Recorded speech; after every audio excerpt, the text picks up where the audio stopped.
There really is only two things in life. There's the time you get, and there's the choices that you make with that time. That is what is going to dictate your results. And we're not just talking about financial results. We're not just talking about how the world quantifies success. We're talking about whatever it is that you want, the person you want to be in 10 years, 30 years, 50 years. Welcome to the Super Clinic Project Podcast, where we take regular clinic owners and turn them into cash-based multimillionaire entrepreneurs. Warning, if you're a doctor who listens to this podcast regularly, you will make millions of dollars.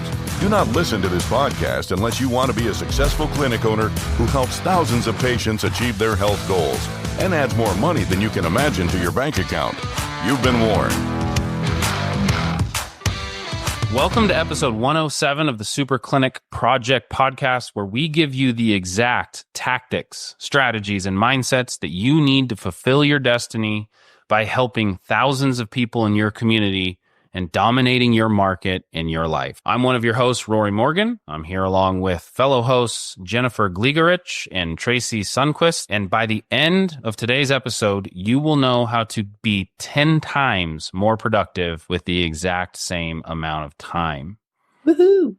Yeah, really what this comes down to is leverage, because we all have the same amount of time, and those who help more people have more impact, get better results, have more financial freedom. What they have done is they've taken the same amount of time as everyone else, and they have used it more effectively. So let's jump into it. Let's start with, I guess, the philosophy of what's going on here. Right? I think we all know this intuitively. We can't get time back, right? We can make more money. If we lose a friend, we can make new friends. But if we lose time, right, we cannot get time back. It is unforgiving. It never ceases ticking, right? It is the most precious gift that we're given in life. Every person is given the same allotment, right? But if you don't use that gift of time that you've been given, it becomes the most unforgiving fire, and it consumes all your other gifts, right? It consumes the promises that you have in your life. It consumes any right that you have claim of, right? If you don't use that first gift of time correctly. So I think the big idea here is that, generally speaking, in a lot of ways, life really isn't fair. People have different natural talents, right? Some of those talents that people have might be more valuable to the marketplace compared to talents that other people have. Right? Like, I'm pretty jealous of LeBron James because I loved basketball and I worked really, really, really hard at basketball. But fundamentally, he had so much more talent than me. There was really no way for me to close that gap. And that's not fair, right? But it's life, right? Like life isn't fair. Everybody has this ability to think about things in a mindful way. When people talk about mindfulness, this is exactly what they're talking about.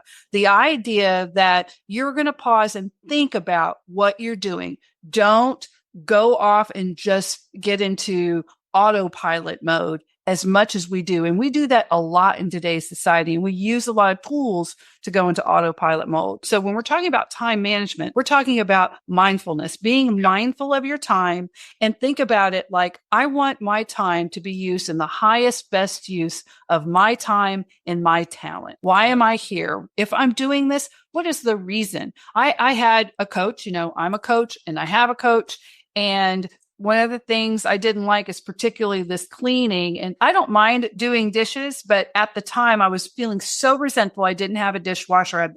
I had to renovate and do, anyway, long story short, but I was having to do dishes, always manual. And I did that for all through when my kids were growing up. Right. And at the time she said, but that's a great time to be mindful. And I'm thinking, shut up. And she said, no, think about it. I just want you to spend a little bit extra. I know money, is always tight, for single mom, blah, blah, blah, blah, blah. But I want you to go out and buy like the fancy soap, right? Which even if you go to Dollar General now, you can get kind of fancy soap, right? That smells really good. And I want you to create that experience just when you're doing it. And I thought, that is the dumbest thing I ever heard of, right? But I did it. I tried it. And I thought, I just thought, well, this is nice. This smells really good.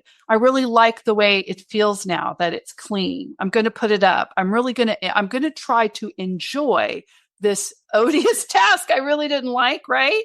That I was feeling so resentful for because I really wanted a dishwasher. It kind of changed things and I got through it. And I actually kind of enjoyed having this time rather than checking it out in resentment. So there are things that you can do that even when you're having to do stuff that you do not like, whether it's emails or taking out the trash or whatever it is, we do a lot of things throughout our day.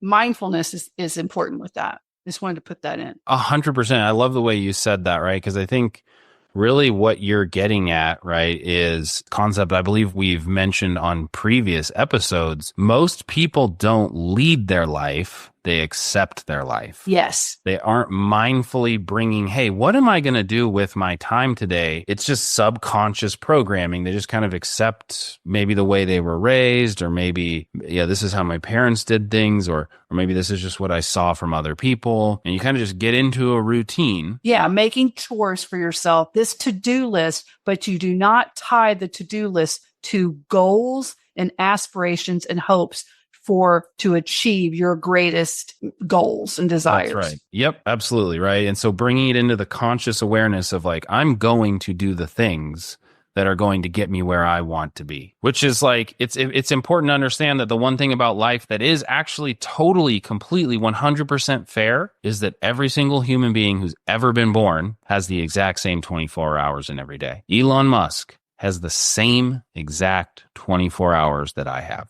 He has the same exact 24 hours that you have. He just gets a hell of a lot more done with his 24 than I get done, right? He's mastered this principle of leverage. And so, if that's true, right, what you need to kind of understand is that there really is only two things in life. There's the time you get and there's the choices that you make with that time. That is what is going to dictate your results. And we're not just talking about financial results. We're not just talking about how the world quantifies success. We're talking about whatever it is that you want, the person you want to be in 10 years, 30 years, 50 years.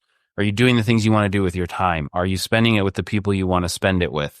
Are you behaving, or do you have the character traits that you want to have, right? Like maybe a good way for people to picture this is, do you become the wise old sage, right, that maybe you would see in a Disney movie, right? Do you move up the ladder and become Rafiki from The Lion King, where you have lived the experiences, where you have gained and garnered the wisdom? Some of that wisdom might be financial success, right? It might be becoming a real estate investor and being able to live off your passive income. Do you actually move through life and become that wise old sage where you had the experiences that you wanted to have and you learn the lessons you wanted to have so you can pass that on to the next generation? Or do you become the bitter old man or woman who just never really lived the life they wanted to live, who had dreams? They had a song inside of them, but that song never got sung, right? Rory, I really want to jump in here because as soon as you were speaking about that bitter old woman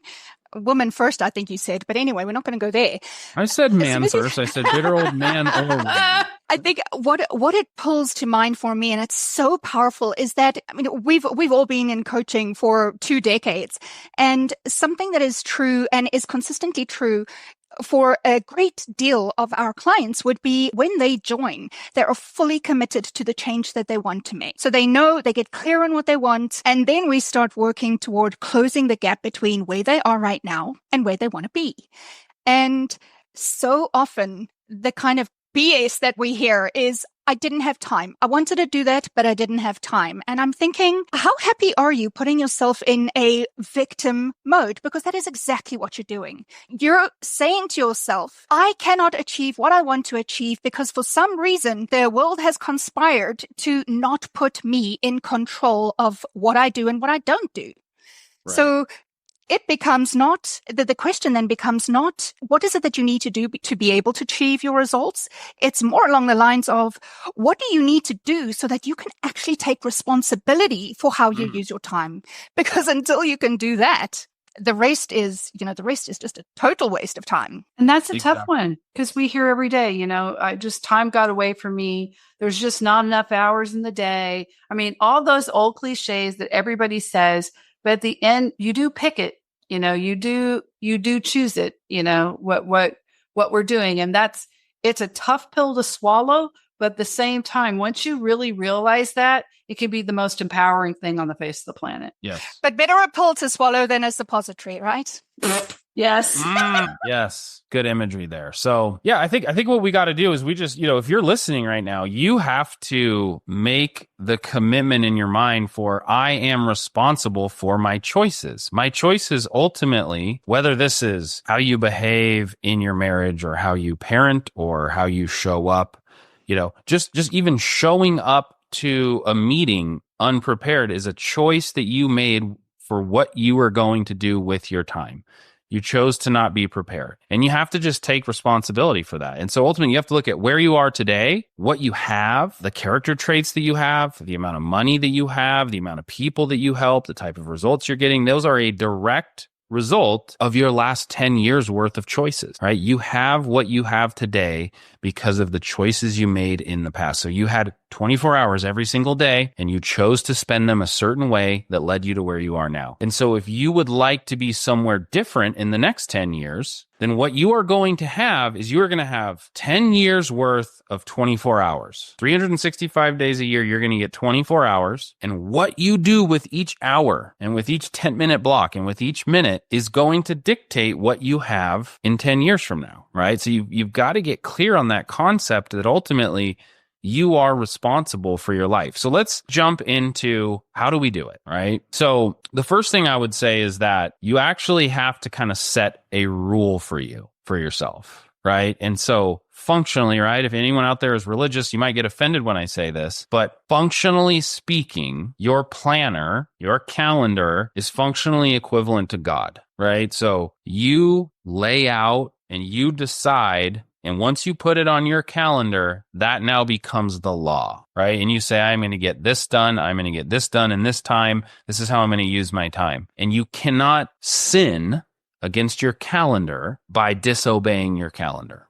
And if you are religious, which of course I am, I'm Orthodox Christian, but I would literally pray and say, okay, God, lead me to do this calendar so that I am living the highest, best use of my time and talent for you, and that I have enough time for even doing nothing, right? There's that Nixon, that Dutch doing nothing concept, which is all over the news right now because, Gen Z and millennials are really taking it, but it's intentionally setting time aside to do nothing and just be.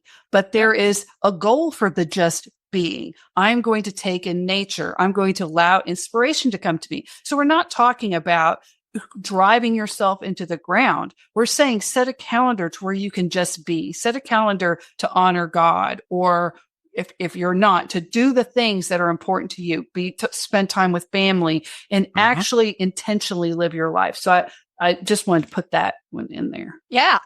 I also want to jump in. So usually there's two reasons why we don't do something. The first is because we don't want to. And the second is because we don't know how. So when we speak about using planner, think about what planner you're going to use, right? If you use your EHR Google type Monday to Friday calendar, are you going to be able to put in all of the activities that are going to relate to focusing on your strategy, building out your value proposition, reach out to old patients? Are you going to be able to put all of those activities in there? Or do you need to have something that's specific to you? So if you're old school, are you going to have that old book where you write things in and keep track that way? Or is it going to be an online thing? Because the first thing is there needs to be consistency. You need to know that there's one place that you look at, and that is the place that is going to give you how you're going to spend your time and your energy. Absolutely. Yep. And we're going to get into that more. So first rule is your calendar is God, right? You make that the law. Second rule is everything goes on your planner. So if you have decided, if you're a clinic owner and you're going to use your electronic health records as your calendar that you're going to operate your life off of, then you have to literally put, if you have a family event, that goes in the EHR, right? Or if you're going to use the iCal, and you sync your EHR with your iCal, then your iCal is, the family events are there, right? You have to make sure you have it in one place, because visually, all of a sudden you get this picture of, wait, this is my greatest resource. This is how much I have of my greatest resource. This is how much time I'm spending on things that I actually don't like doing or aren't actually productive, or I want to give more time to my family, and I'm only leaving, 2 hours a week for my family, right? It forces you to look at it, and it forces you to come to grips with, like, what I spend my time on is what is important to me, right? Yeah, we get a lot of clients that come in. They say, what's the most important thing in your life? My kids. And when we actually go through their calendar, how much time did you actually spend with your kids? Okay, so they're not the most important thing in your life right now, because you're not spending the time to do that. And so then they'd have to say, okay, well, it is, because doing this is going to allow me later on to take off that time so I can be there, for other things. So there's a purpose to that, right? Yes. We're not saying don't work, right? or don't do that. Just saying with intentionality. And when you do that, you have to honor yourself and set boundaries, because it's just a healthier way to live. It's healthier for kids, all your relationships, both your personal, your staff, patients. And in the end, highly disciplined people are more likely to be perceived by others as honoring their time. So if you think to yourself, they're going to think I'm selfish for that. No, the opposite is true. When you honor time like that, and then when they get their time, you honor that time. You're not on your phone. You're not answering other calls. You're not letting staff interrupt you. When you give them those focused time for that, because that's in your calendar, then you get a lot more respect that way. You're perceived as a more respectful and honoring person too. It just works out great in all ways. Absolutely. That kind of just goes back to, hey, your calendar is God. If God has told you that you need to spend these 2 hours with your family, you're not going to be on your phone, right? Yep. So, and it doesn't help you're with them, but mentally you're somewhere else. You have to fully be in it. Right. Exactly. Okay. So the first thing you want to add to your calendar is what Jennifer said, what Tracey said, what I've hinted at, which is you have to prioritize the most important things for your entire year, which don't earn you money, right? So for most people, these are going to be things like family vacations, maybe regular family events, right? Like, oh, we always have a planned, family thing that we do on Saturdays. Maybe it's date nights with your spouse, and you have to add that into your calendar. The other thing that Jennifer had mentioned is this time to just be, right? I live in Colorado. I'm right next to the mountains. There's all these amazing outdoor spaces, and I love like camping, taking my kids camping, right? And there's no priorities for me when I go camping. It's like, this is 2 or 3 days to go get lost in the mountains. Just like it's not like there's this itinerary that I have to follow and that I have to send messages when I'm there. It's like I bring a notebook. And so I have thoughts that pop up, and I want to kind of like get those thoughts out, right? Because I'll have thoughts about business, I'll get clarity because I'm in the mountains. I'm just sitting around the campfire, or I'm just hiking with my kids. And I'll get some ideas like, oh man, I have more clarity right now. And I can kind of think about some of the problems that I've had wrapped around my head when I've been at work, but I've just been too in it to get the clarity that I need, right? And so I might just write that thought down, or I might write those couple ideas down, and then I'm back to being with my kids and not doing anything, no priorities, right? So point being, you've got to put that stuff first. Like, how much time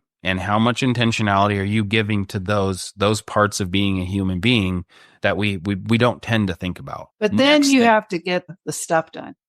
Right. Yep. So the next thing is now you have to actually plan out your routine thinking time and GSD time. GSD stands for get shit done. Right. So I don't know if we're going to need a parental advisory on this one, because we said the SH word, but almost no business owner actually plans this time out. Right. So thinking time, where you can proactively structure time to say, okay, I've got to, there's some issues in my business, right? Maybe it's like, man, it's like the last 3 or 4 employees I've hired, it's like they're just not on the ball. It's like they don't get what we're trying to accomplish. They just want to show up and not get anything done. Like they just want to get their paycheck and leave, right? That would be a good time to dedicate a couple days worth of thinking time instead of just continuing to go to Indeed and just hire. Oh, there's a warm body. There's someone who's, relatively pretty and seems nice, and I'll hire her and she can be a nice face for the front desk. Well, what about like thinking to the root? Like it just seems like maybe if I just keep hiring people that don't care about what I'm trying to accomplish, maybe the problem is me and my leadership. How can I lead them better? How can I communicate the vision more clearly so they know what's expected of them, right? What are the things right? And you can spend a couple days of thinking time working through these issues and coming up with a game plan, right? Rather than just, remember, now we're leading our life instead of just accepting it. Oh, I just hire. Oh, it didn't work out. I guess I'll just put up with crappy employees, right? It's just one example. But basically what I would tell you is you want to plan this time where you are most focused. For the vast majority of people, this is going to be first thing in the morning. But there are many other people where it's like, okay, I get the kids in bed and like, whatever. My wife watches TV, or my husband, he watches, the sports or whatever. And I can be alone for a couple hours and I'm really focused. My thoughts are working well. I feel in tune, right? I know that's my time to get a lot done, right? So there's night people, right? Some people, your schedule might work out that, it's like you kind of get through your morning and then you have like a long, 2.5 hour lunch and you go get a workout right when you get done with what you have to get done in the morning. You go get a quick workout and then you have a couple hours where you're just like in the zone. You've got endorphins flowing and you can just be super productive. Point is you have to figure out what that is for you and you have to plan it out. And I would say you need 2 hours a day. And the larger your business grows, the more of this time you're going to need. Rory, I think for me, one of the greatest tools that I've shared with entrepreneurs to help them think through this in almost like putting baskets together on thinking and how they need to show up would be the E-Myth.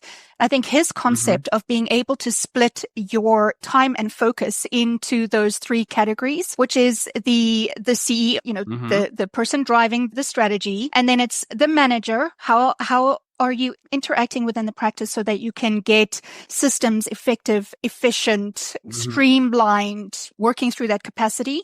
And then the third is the technician. And the technician would be more of a fulfillment, right? So literally your hands-on patience.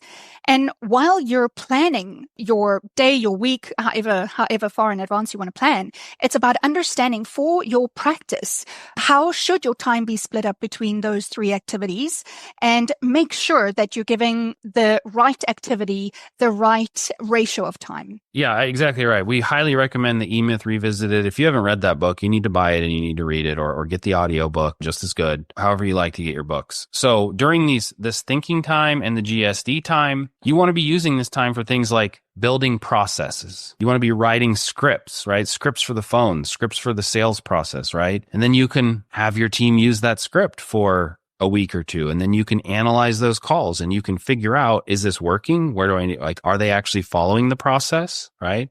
If they're not following the process, you would use your thinking time to figure out, how do I get them to follow the process? If they are following it and it's not working, then you can change the script, right? Copywriting. You want to improve your communication skills, right? Idea generation, right? You can come up with new promotions. There's so many things you can do in this time that is super useful. So again, you want to have 10 hours a week dedicated to this, because if you're going to have a business, this is a crucial thing that in that E-Myth idea, right? Like you have to spend time being the entrepreneur. The business needs the CEO/entrepreneur to be working on these things. That's an actual function inside the business. If no one's occupying that seat in the business, then there's no leadership. So the next thing, after you've blocked out your GSD and your thinking time, is obviously you have to block out your patient hours, right? When you're seeing patients, you're not going to be able to do other things. Now, a couple realizations you might have here. You might realize once you do that, holy crap, there's no other time to get anything else done. And what you should take that as a sign is, well, nobody's filling the CEO role in my business. I'm just a technician. I'm self-employed. I'm not running a business. I'm just self-employed. And I'm hoping there's people that will help me, but ultimately no one is providing the leadership and the vision for my business, right? So just in the interest of time, we won't go too in depth on that. But the next thing that you need to do is you then need to block off your selling time, right? So in a business, fulfillment is a function. Actually, in a business, like fulfillment is a function in the business. You have to deliver the service that you have promised them. But a completely separate function is selling, right? You have to sell people in order to fulfill. And so you might realize when you block off how much time do I have available to make sales, you might realize that, you literally physically do not have enough time blocked out to reach your goals. So you might realize that if you filled every single slot that you have available, and every single patient that ever came in for one of those slots said yes, and they paid you your price, you still would not reach your goals. So because I just want to say, just wait. There is the punchline of you're like, oh yeah, see, I told you there's not enough hours of the day. No, there are, but I want you guys to wait for it. Because now they're like, crap. There is. You just have to stay with us. It's coming. Okay. Next thing you need to block off is you have to block off production time for marketing. So if you don't understand your marketing message, you don't have your own marketing strategy, you don't understand how you get new patients, you don't understand why patients would come to you instead of another, right? Like this is a key skill set of a CEO, right? So you have to have time set aside for creating video content. You have to have time set aside for doing the copywriting on your emails, right? Because as the CEO, you need to be in control of the message of your business. You need to have time set aside for creating new ads every single week. You should really ideally have a good solid 4 hours a week set aside to actually actively working on your marketing. Okay. These are really big things that you need to have blocked off if you're going to be a CEO. Now, there's a couple of key realizations that I'm hoping you'll be having at this point. Number one, you don't have enough time for the activities that actually grow your business, right? You don't have any time budgeted to actually work on your business, right? So you don't have GSD time. You don't have thinking time set aside, right? And the businesses that continually grow, they have a CEO that focuses on thinking time, getting shit done, and selling and marketing. That's what grows a business, is solving problems, which is what you do during your GSD time and your thinking time, and making sales.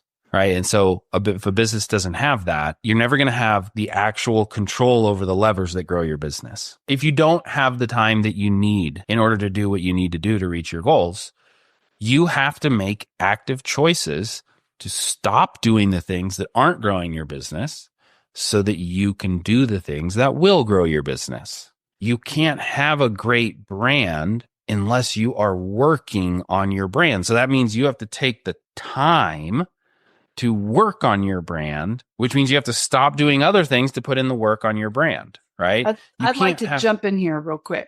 Go ahead. And I would like to tell you, there is a tactic you can use when you're figuring out this time and you're blocking these hours. And I would like you to block out even a 30-minute block. Focus blocks of time. There's this great app called Tomato Timer, and I think it's 20 minutes. Actual laser focus where you're uninterrupted for 20 minutes can often get you a lot more productivity than just an hour if you're letting other things distract you or other thoughts distract you. So start moving yourself towards how can I maximize the 20 minutes? So that way you can put in exercise. Like I will do 20 minutes of this. I'm going to stand up and I'm going to do some jumpy jacks. I'm going to go, I have this bathroom breaks or I have this.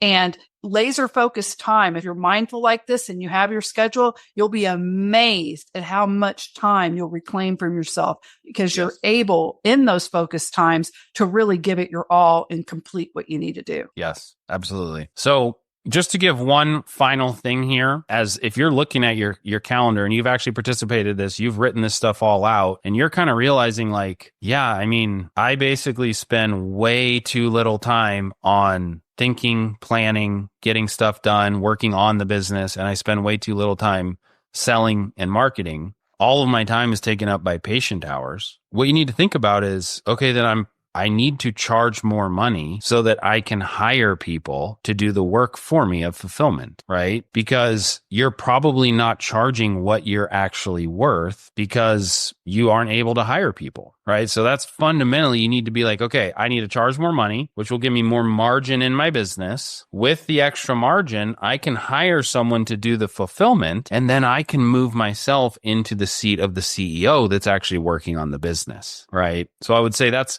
probably the most simple hack, if you will, that every clinician needs to realize is my business doesn't have a CEO because the time in the day that is the CEO things are supposed to be getting done, nobody's actually doing that job, right? And if my business is going to have a CEO, then I am going to have to hire someone else to do the work. So I think we can wrap it up there, and we can say, go get shit done. Literally go get your calendar and put this stuff in there, and it will change your life. All right, guys? What you have in 10 years will be a direct result of what you do with your 24 hours a day, every single day from here on out. So you're accountable now. You're responsible. All right, let's wrap it up, and we will see you guys on the next episode. But before we go, we got to tell you, go to the superclinicproject.com, subscribe to the podcast, and sign up for our free trial to the mastermind that Dr. Zaino and I do, where we're going to teach you all of this. All these resources are in there. You can get one-on-one access to me and Dr. Zaino, where we will help you deal with this stuff. We'll get on calls with you, and we'll help you get to that next level. So superclinicproject.com, and we'll see you on the next episode. Bye-bye. You've been listening to the Super Clinic Project podcast. If you like what you hear, subscribe and stay tuned for further episodes of the Super Clinic Project podcast.